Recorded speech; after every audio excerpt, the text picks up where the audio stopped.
Hi there, Yumi Steins here, host of the podcast Ladies We Need to Talk. We're all about health and wellness, sex and relationships. If it's going off in your group chat, we're going to talk about it on Ladies We Need to Talk. Perimenopause, fertility, your love life, the mental load, Ozempic. Nothing's off limits. Find Ladies We Need to Talk on the ABC Listen app and all the usual places. ABC Listen. Podcasts, radio, news, music and more.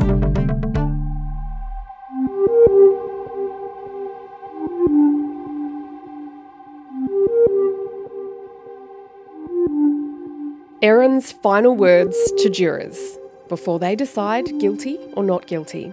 I'm ABC investigative reporter Rachael Brown. And I'm Stockwell. It is Thursday the 12th of June and we have just finished the 30th day of this trial.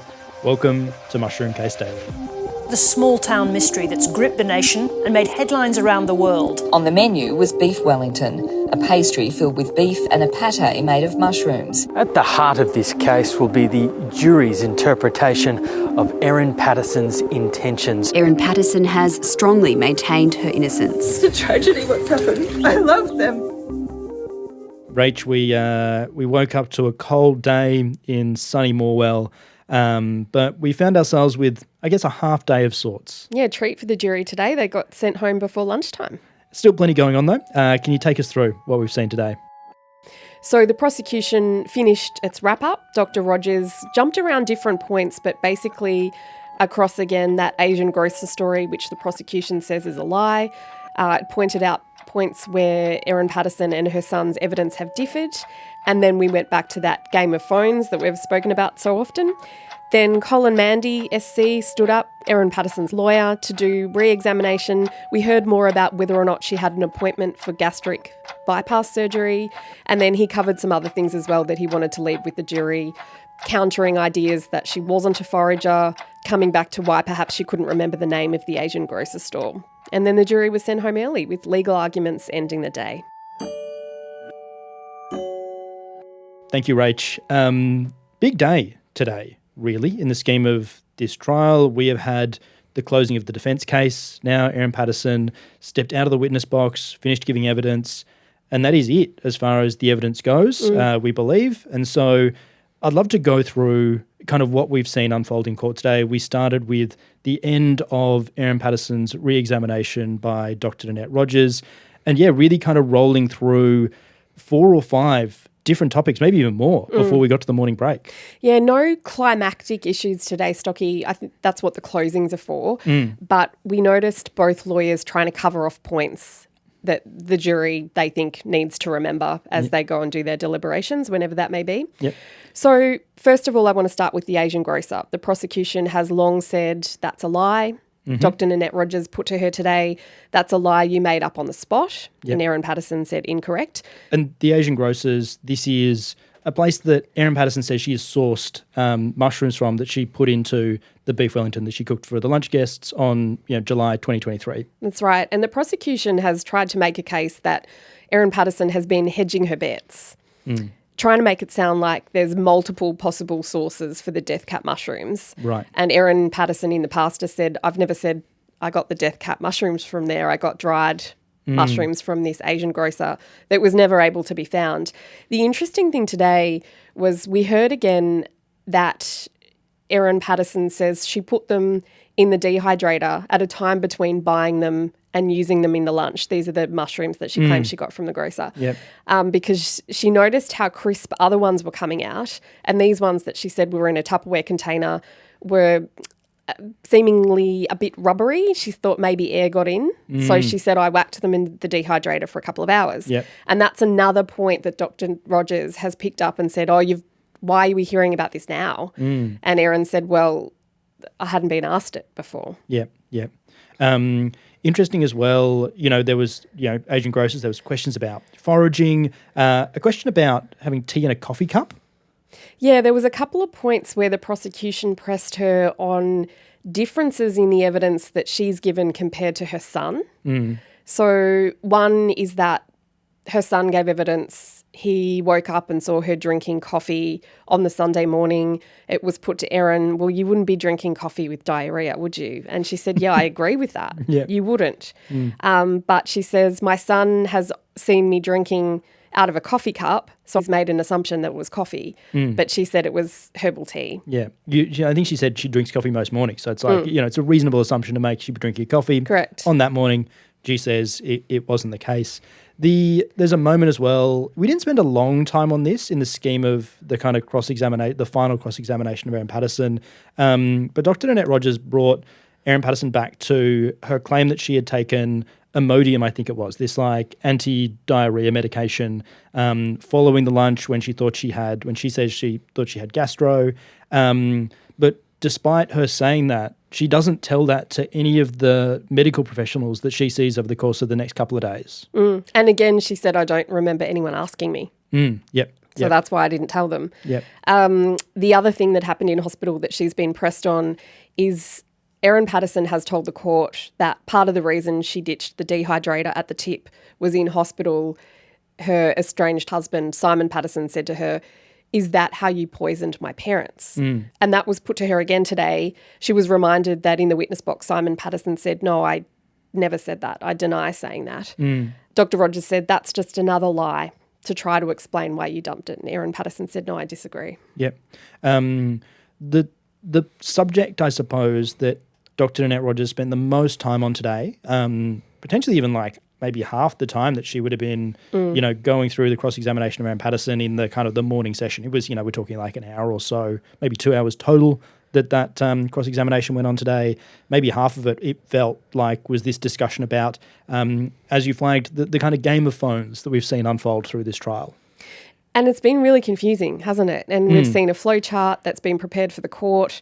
There's a lot of phones. There's a lot of SIMs. There's a lot of SIMs going into different phones. Some phones were found, some weren't. It's been hard to keep track of. Yeah, it has. Yep. So I think that was the point today, that Dr. Rogers wanted to crystallise the context of her argument around these phones and what was happening to them and why it was important that what was happening at certain times. Yeah, kind of taking her to phone A, kind of framing that as her primary phone that she had been using in the kind of like maybe year, maybe a little bit longer, maybe a bit less, kind of leading up to the lunch and just after the lunch. Is that right? That's right. Dr. Rogers said, you've been using this since February 2023. This was the phone that we saw in one of the CCTV stills pictures when Erin Patterson goes to Leongatha Hospital and she's using her phone that's in a pink phone case. Yep. So they're calling that phone A. Right, yep. Now, Erin Patterson says, look, there was damage to the screen that made it non-responsive at times. So that's explaining why she changed the handset eventually, why she changed the number eventually. We've learned in the past that she had privacy concerns given Simon's behaviour, she said. So she told a child protection worker she wanted to change her number. So keep that in the back of your mind. The prosecution says, it's less than 6 months old. You were using it all day on Wednesday the 3rd of August, all day on Thursday the 4th of August, and the court saw pages and pages and pages of phone records from this phone. This is I kind of chuckle at this because it was pages. Like there was, I can't remember what number we started at, but it was just sort of like scrolling through all these different call records, these data records, all of that kind of over these several days. After Erin Patterson, I think, had said she stopped using that phone on maybe the 2nd or 3rd of August, and the call records sort of went past that time a little bit. Yeah, there was about 5 pages of records with pretty small print for each of those days. Now, the prosecution, remember, is alleging that Erin Patterson used this phone A, to look up posts on iNaturalist from Dr. Tom May, Christine McKenzie, where they posted death caps were in Lock and Outram. Yeah, so 2 locations that the prosecution alleges that Erin Patterson visited shortly after looking at those posts, again alleging that she sourced death cap mushrooms from those areas. That's right. Now, it was put to her this phone was never recovered during the execution of the warrant. Erin Patterson says, well, she points to a photograph where a black rectangular object is that perhaps was the phone. that police allegedly overlooked. Prosecution says that's nonsense. You deliberately concealed this phone. And we learned again the time that this phone lost connection to the network, which was at the same time police were at her house executing the warrant. So the prosecution's allegation is that you removed this SIM from the phone, from phone A, when you were afforded privacy to speak with a lawyer. Erin Patterson disagreed. So we move on to the phone that she did give police, which is phone B. And this is the one that we saw a video of earlier in the trial. We actually saw a screenshot of this video today. She is sitting at the dining table, I think, in her house with one of the police officers, I think an officer called Luke Farrell, who was executing this search warrant. They're sitting opposite sides of the table, and she kind of slides a device over the table to him. This is the phone that police are calling, or I think everyone agrees actually, is phone B. Yeah. So this, as I mentioned earlier, just to remind you, this is because Erin says there was damage to phone A's screen, making it unresponsive. She says she switched to phone B. The prosecution says, well, that was blank when you handed it to police. That wasn't your usual number. Erin said, well, I wasn't asked if it was my usual number. They asked me for the phone I was using at the time. This was the phone. And then we heard again about the factory resets, that there was a factory reset on this phone on the Wednesday. Now that Stocky, as we know, is the same day she dumped the dehydrator at the tip. There's another factory reset of phone B at 1:20 on the Saturday of the warrant. Yep, when the police are at her house searching her house. That's right. And then there's one the next morning that she did remotely at 5:16 a.m. So when that phone was in a police locker at police headquarters. And we have had a bit of discussion around whether or not the times are local time or if they're UTC, which would put it 10 hours in the future of Australian time. And I don't know whether we ever really got to the bottom of that, did we? No, it was kind of an open question and an open point around a number of the times associated with a few of these things as well. Thank you, Rach. Appreciate the Game of Phones recap, if you will.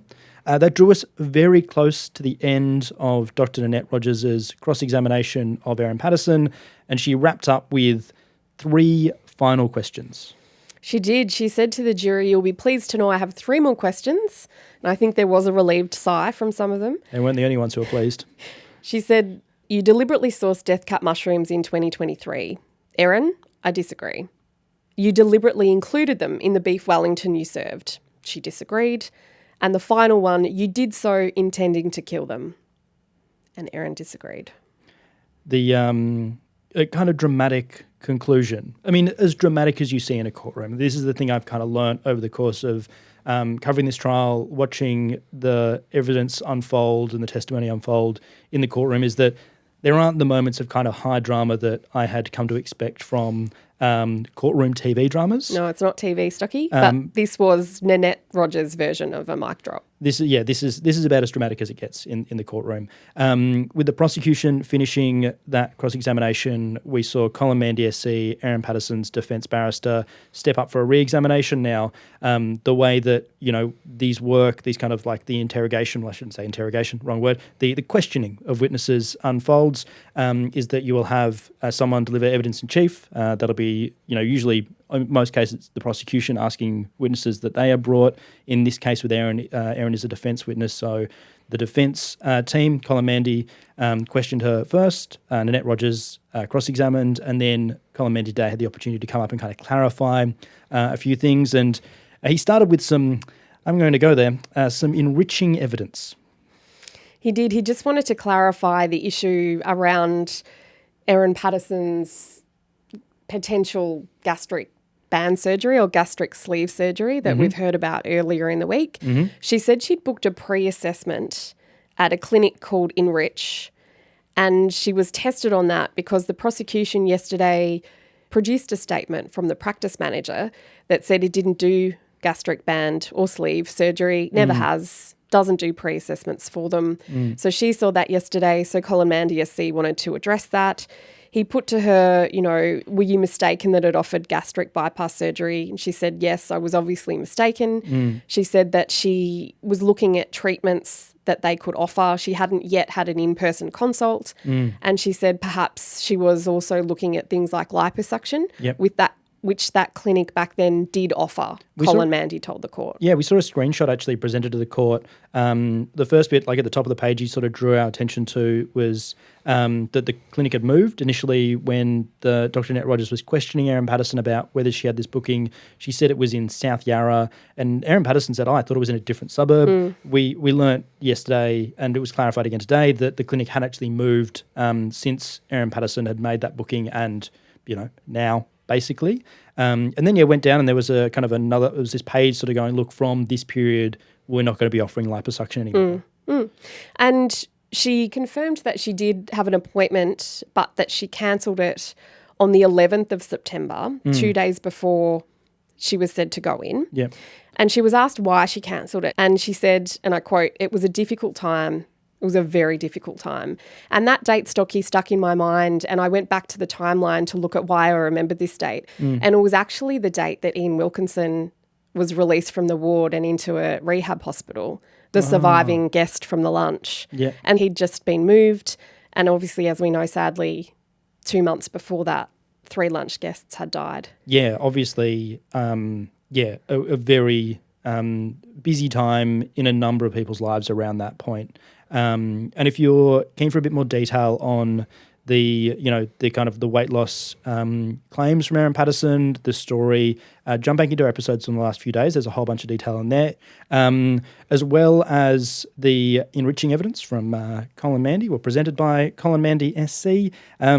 He covered a few other things. It wasn't a long period of a re-examination. We were talking like 30 minutes or so. What stuck out to you from the kind of the rest of that, I suppose? Yeah, there were 2 main ones, Stocky. One is on foraging, because it's been put to her by the prosecution, that's something you never did.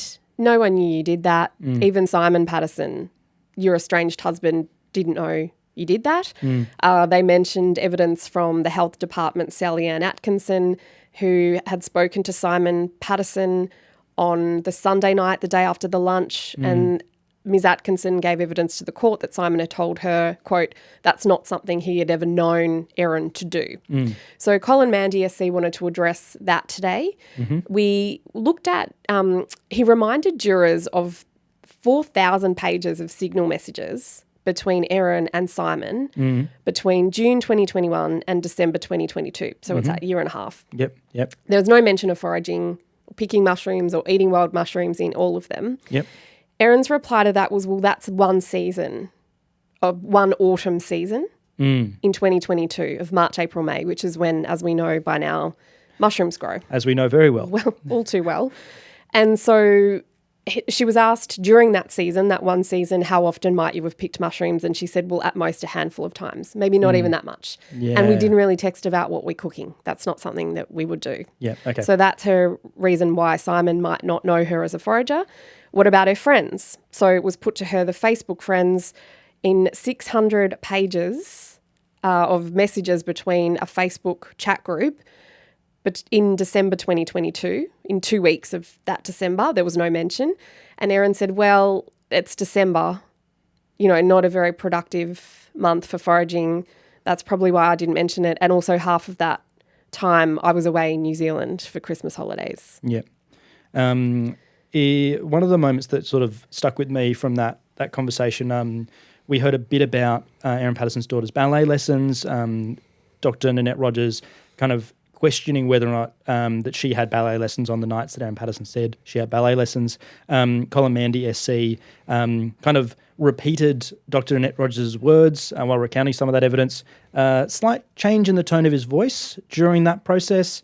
For parents who are maybe reading storybooks to children in the evenings, it might be a change that you are familiar with as you go through that. I think that's all I'll say on that, but it was just a moment that stuck with me. And Rach, we saw the closing of this case. You mentioned Erin's final words to the jury at the start of this episode.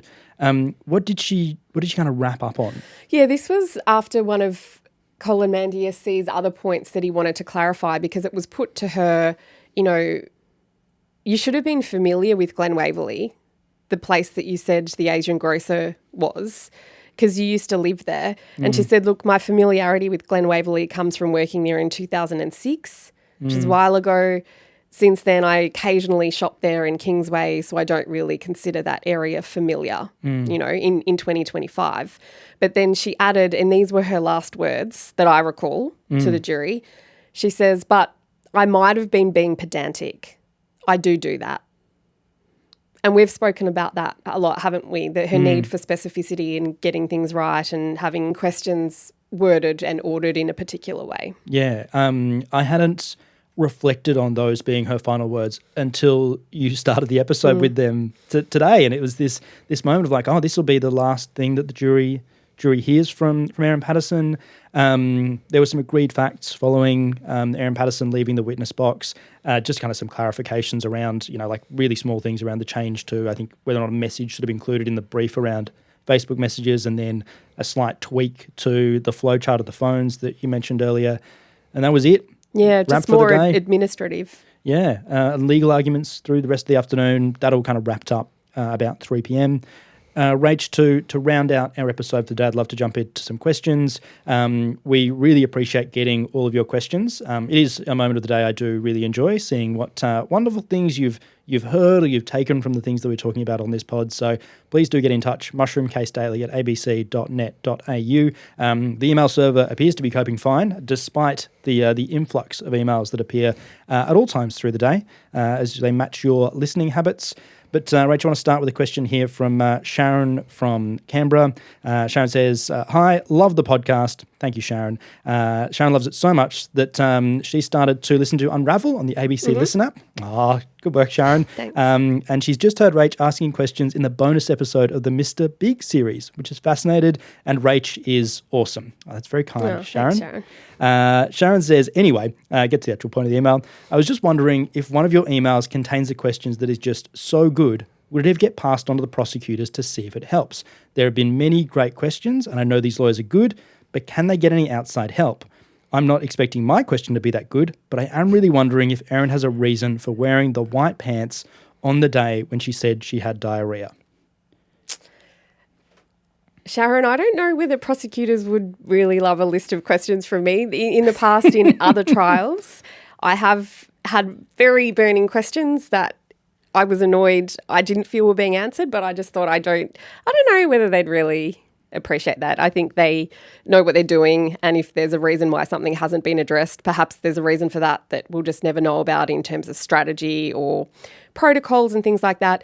There are times that we as journalists might be compelled to hand things over, and that's if evidence is being concealed. And this question, Sharon, reminded me of a case in America where a documentary crew who was working on a story about a murderer over there, they ended up facing questions about the timing of evidence discovery and whether they deliberately withheld evidence to help boost that show's impact and marketing. Right. Yep. So that's a no-no.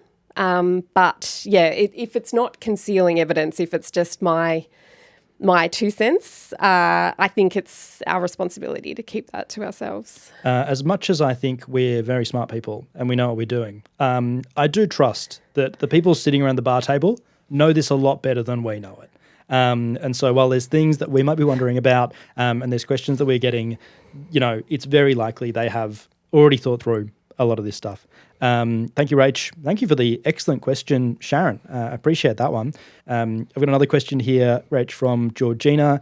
Georgina says, hi, really enjoying the podcast and I look forward to the daily updates. I wonder whether you could tell us a little bit about the jury. That is, how many men and women and their approximate ages. I'm curious, as a number of years ago I was a juror in a New South Wales Supreme Court trial. Yeah, thanks, Georgina. No, sadly, I can't, other than 10 men and 5 women were initially chosen. As we know, that's gone down to 9 men and 5 women because of loose lips. You might remember very early in this trial, one of the jurors was discharged and the jury was reminded, please, any discussions about this case has to be had in the jury room with only your fellow jurors. You can't talk about it at home. Please don't read stories about it. Don't listen to this podcast or any podcasts and don't read news reports. So I think they'll be reminded of that again as we head into deliberations because it's so important that their thinking and their decisions are quarantined. But so now it's 9 men, 5 women. And of course, 2 will be balloted off when it comes time for deliberations. But in terms of the breakdown, occupations, ages, I can't give you any of that information because it's actually illegal to identify jury members for their protection. Yep, so we don't want to give you anything that means that you might be able to figure out who these people are because you're not supposed to know who they are. Thank you, Georgina. Thank you, Rach. Thanks, Stocky. That brings us to the end of today's episode of Mushroom Case Daily. We're going to be rocketing back into your feed through the ABC Listen App or wherever else you find yourself enjoying Mushroom Case Daily tomorrow for our Friday wrap. Have a wonderful evening or day, depending on when you're enjoying this.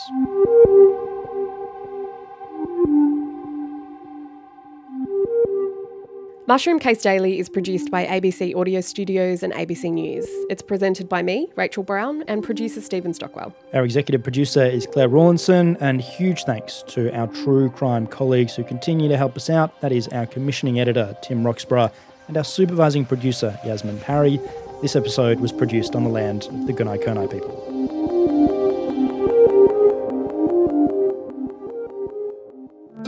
Hi, I'm Sam Hawley, host of ABC News Daily.